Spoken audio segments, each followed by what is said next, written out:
এরপরেই জর্ডান তার রুমে কিছু একটা অনুভব করে। সে তখন ভয়ে খাটের নিচে লুকিয়ে পড়ে আর তার মনে হয় যে তার মা তাকে ডাকছে। কিন্তু একটু পরেই তার উপর থেকে একটা আত্মা এসে খাটটি সরিয়ে ফেলে আর ওই আত্মাটি এবার তাকে মেরে ফেলতে চায়। তবে তার কপাল ভালো, তার বড় আপু তখন ওখানে চলে আসে। তারা দ্রুত করে তিনজন মিলে তখন সেই ফাদারের কাছে চলে যায়। তারা ওই অ্যাপের কোডিংগুলো চার্চের ফাদারকে দেখায়। তখন চার্চের ফাদার তাদেরকে বলে যে এই অ্যাপটি আসলে একটা অভিশাপের উপর ডেভেলপ করা হয়েছে। যারা তাদের ভাগ্যের লেখা পরিবর্তন করতে চাবে তাদের উপরে এই অভিশাপ কাজ করবে।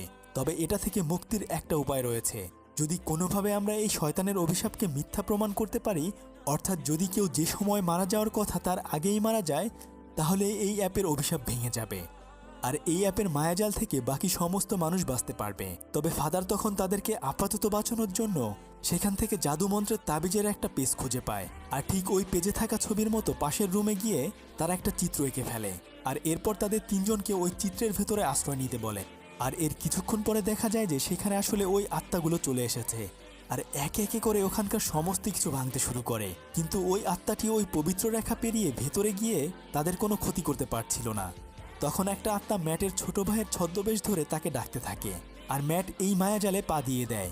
সে মনে করে সত্যি সত্যি তার ছোট ভাই ফিরে এসেছে, তাই সে বাইরে বের হয় আর তখনই ওই আত্মাটি তার পা ধরে টেনে হিঁচড়ে বাইরে বের করে নিয়ে আসে। তারা সবাই তখন বাইরে বের হয়ে আসে তাকে বাঁচানোর জন্য। আর ঠিক তখনই একটা গাড়ি এসে ম্যাটকে ওখানেই মেরে ফেলে আর দেখা যায় যে ম্যাটের মোবাইলের কাউন্টডাউনের সেই সময়টা এখন শেষ হয়ে গিয়েছে। কুইন ম্যাটের কাছে গিয়ে কান্না করতে থাকে। তারা তখন বুঝে যায় যে এই অ্যাপের কবল থেকে তারা দুই বোনও বাঁচতে পারবে না। ভয়ে জর্ডান তখন তার আপুকে ধরে কান্না করতে থাকে। কিন্তু তখন দেখা যায় যে আসলে ওই আত্মাটা তাদেরকে যখন আক্রমণ করেছিল তখন জর্ডানের পেটে অনেকটা কেটে গিয়েছে।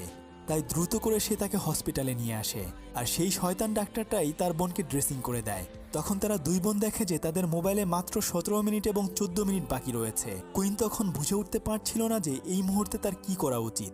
তখন আরেকজন নার্স এসে কুইনকে বলে যে ওই ডাক্তার আসলে তার সাথেও এমন অসভ্যতামি করেছে। আর তখন কুইনের মাথায় একটা অদ্ভুত বুদ্ধি চলে আসে, কেননা চার্চের ফাদার তাদেরকে বলেছিল যারা এই অ্যাপ ইনস্টল করেছে তাদের মধ্য থেকে কাউকে যদি তাদের মৃত্যুর সময়ের আগেই মেরে ফেলা যায়